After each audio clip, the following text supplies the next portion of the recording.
వాతావరణం అంటే ఈ అట్మాస్ఫియర్ ఏముంటుంది, ఎలా ట్రీట్మెంట్ ఎలా జరుగుతుంది, అదేవిధంగా డాక్టర్స్ మీ సలహాలు తీసుకోండి. డాక్టర్స్ గారిని కలిసి మంచిగా రిజిస్ట్రేషన్ అనేది చేయించి మా పిల్లలకి అంటే డాక్టర్స్ యొక్క సేవలు ఎలా ఉంటాయి తెలుసుకోవడంలో నా ఉంటాయి రావాలంటే థ్యాంక్ యూ. పిల్లలు కరెక్ట్గా నేర్చుకోండి. మీరు అన్ని ఇప్పటి నుండే నేర్చుకుంటే ఎక్కడ ఏది కరెక్ట్గా ఉంటుంది అంటే మీరు మీ సార్ వాళ్ళు తీసుకురావడం లేట్. ఎందుకంటే మనము చదవడం ఒక ఎత్తు, అక్కడికి పోయి చూడడం ఒక ఎత్తు. చూసి నేర్చుకున్నది వేరే ఉంటుంది, ఇంకా వేరే ఉంటుంది. సో మీరు అదృష్టవంతులు. ఇట్లాంటి ప్రోగ్రామ్స్ మీకు వస్తే ఏంటంటే మీకు ఇట్లాంటి ఫీల్డ్ విజిట్స్ జరిగితే మీకు పోయి మంచిగా ఇంకా అవగాహన పెరుగుతుంది. కాబట్టి అవగాహన ద్వారా మీరు ఇంకా నేర్చుకోగలుగుతారు. ఇట్లా ఉంటుంది హాస్పిటల్ అట్మాస్ఫియర్ అనేది మీకు అర్థమవుతుంది. సో ఇట్లాంటి ఫీల్డ్ విజిట్స్ మీరు చేయండి, మీరు నేర్చుకోండి, ఇంకా ఇంకా నేర్చుకోండి. మీకు తెలియనివి మీ ఇంట్లో వాళ్ళకు కూడా నేర్పియండి. ఎందుకంటే మీ పెద్దవాళ్ళకు చాలా వరకు తెలియదు. ఇప్పుడు ప్రజెంట్ కోవిడ్ సిచ్యువేషన్లో హైజీనిక్ అనేది ఇంపార్టెంట్. అట్లాంటివి కొన్ని మీరు నేర్పియండి. నేర్పిస్తే మీరు స్కూల్లో నేర్చుకునే వాళ్ళకు చెప్తూ మంచి మంచి పద్ధతులు, మంచి అలవాట్లు నేర్పిస్తూ సమాజానికి ఏంటంటే మీరు ఒక ప్రొడక్షన్ లాగా ఉండాలి. ఓకే. 54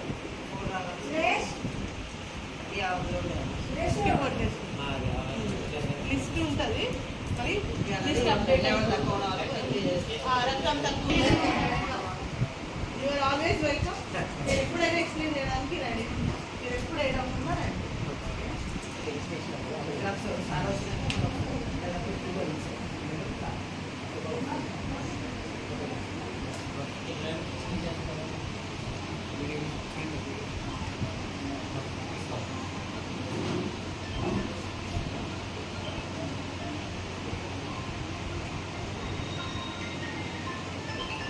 हिंदी है ना पूरा हिंदी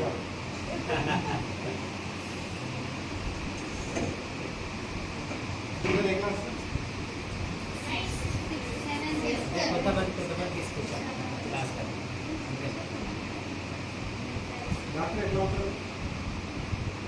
చదువుకుంటా అవుతారా, ఆడుకుంటూ అవుతారు? డాక్టర్ బాగా అవుతున్నారా? ఏం చేస్తారు డాక్టర్? పని అవుతుంది.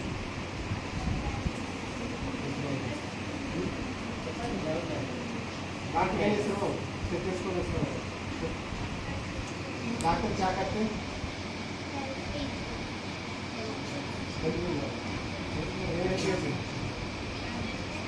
దగ్గు, జలుబు, హెల్త్ ప్రాబ్లమ్స్ వచ్చినాయి, ట్రీట్మెంట్ చేస్తారు డాక్టర్ అయ్యారు.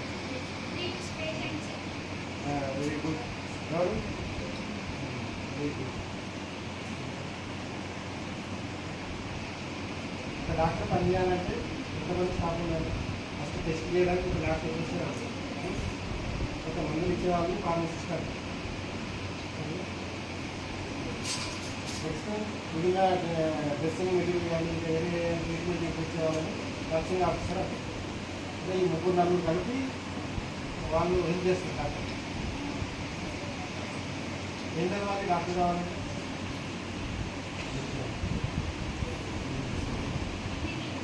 ఇంటర్మీడియట్లో మంచి మార్కులు తెచ్చుకుంటే ఎగ్జామ్ పెడతారు.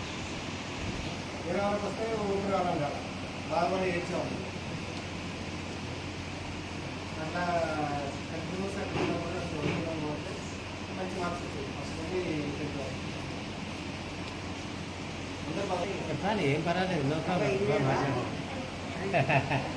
చిన్నప్పటి నుండి బాగా కష్టపడి ఫస్ట్ నుండి చదువుకోవాలి. ఒక కళ డ్రీమ్ లాగా ఉండాలి. అది మంచి హ్యాండ్ రైటింగ్ ప్రాక్టీస్ చేసుకోవాలి. చిన్న చిన్న టార్గెట్స్ పెట్టుకొని చదువుకోవాలి.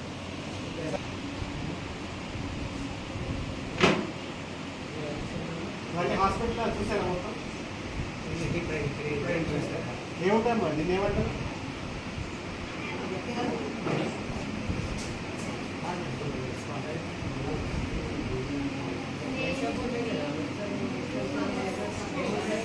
ఫార్మసీ ల్యాబ్ ఈ అకౌంట్లో ఏముంది? ఒక్కొక్క దాంట్లో ఏమేమి చేస్తారో అకౌంట్ చూపిస్తారు. వాళ్ళు ఏముంటాయి, ఏం చేస్తారు, ఆ పని వాళ్ళు ఏమేమి చేస్తారని మీకు అకౌంట్ చూపిస్తారు. అకౌంట్తో పాటు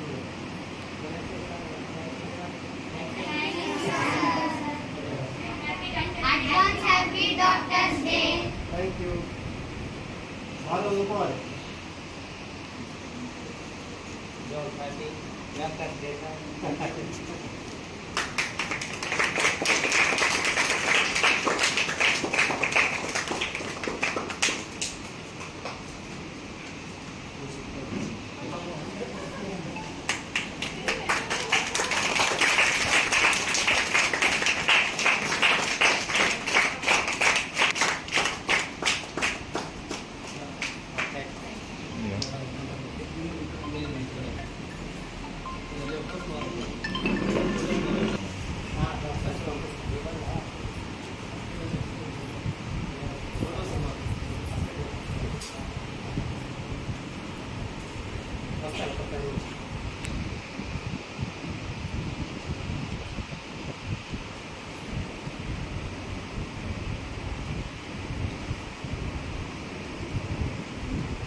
इधर आओ, ये बच्चे हो राइस को उठाया था मगर अभी नहीं है राइस को अंडरस्टैंड का पूरा फूल लेके आई थिंक नेशन इधर आओ. लेडीज को नहीं चले एनसीएच పంపించారు ల్యాబ్ కన్సల్ట్ వస్తుంది ఇప్పుడు వచ్చాక ఏం బిమార్ ఉందో డాక్టర్ చూపిస్తూ డాక్టర్ కానీ మెసేజ్ వస్తుంది రైస్ కోరుకుంటే లేదు ನೀವು ಇಲ್ಲ ಬ್ಲಡ್ ಶಾಂಪಿಲ್ಸ್ తీసుకొని థైరాయిడ్ కుక్కర్ మిషన్ హెచ్పి లెవెల్ అంటే బ్లడ్ ఎంత ఉంది తక్కువ ఉందా వీటికి సంబంధించింది ఏ విమానం సంబంధించి ఒక్కొక్క ఇళ్ళ పెట్టారు నేను దాంట్లో ఉన్న బ్లడ్ షాంపిల్స్ పంపిస్తారు ల్యాబ్ పంపిస్తే టెస్ట్ అయినాక రిపోర్ట్ వస్తుంది డాక్టర్ అంతా డాక్టర్ కావాలి అంటే తెచ్చుకున్నాక ఏ సబ్జెక్ట్ తీసుకోవాలి అది ఇంటర్మీడియట్లో ఇంటర్మీడియట్ డిగ్రీ నుంచి ఎవరు అంబిషన్ ఉంటుందో దాని దగ్గర చదువుకోవాలి చదువుకుంటే ఆ అంబిషన్లో వెళ్ళిపోతాం డాక్టర్ డైరెక్టర్ అవుతారు ఇంజనీర్ లాయర్ అవుతారు ఒకటి ఉండాలి మనకు గోల్ ఉండాలి నేను ఇదైతా డాక్టర్ అవుతా ఇంజనీర్ అవుతా నేను పైలట్ అవుతా అన్నట్టు ఉండాలి ఉద్యోగులు బ్లడ్ తీసుకొని ఇలా పెడతారు పెట్టి ఏ టెస్ట్ కాదు ఆ టెస్ట్ ఉండాలి షుగర్ టెస్ట్ ఉన్నప్పుడు బీపీ టెస్ట్ ఉన్నప్పుడు టీ టెస్ట్ ఉన్నప్పుడు హెచ్బీ లెవెల్ బ్లడ్ తక్కువ ఉన్న వాళ్ళకు ఒక్కొక్క షూలో కలర్లు ఉంటాయి అలా శాంపిల్స్ తీసుకొని బ్లడ్ తీసుకొని ల్యాబ్ పంపిస్తాం ఎలా రిపోర్ట్ వస్తుంది ఆ రిపోర్ట్ సార్ తీసుకొని మెట్లా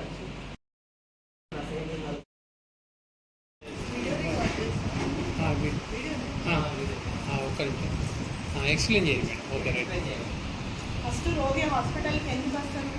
ఏదో అంటే ఆయనకి ఏదైనా రోగం ఉంటేనే వస్తారు. ఫస్ట్ డాక్టర్ దగ్గరికి వస్తారు. డాక్టర్ దగ్గరికి వచ్చి చెక్ చేయించుకుంటే డాక్టర్ ఏం చేస్తారు అని అంటే వాళ్ళకి ఏ రోగం ఉన్నదని నిర్ధారణ చేసి దానికి తగ్గ మందులు రాస్తారు.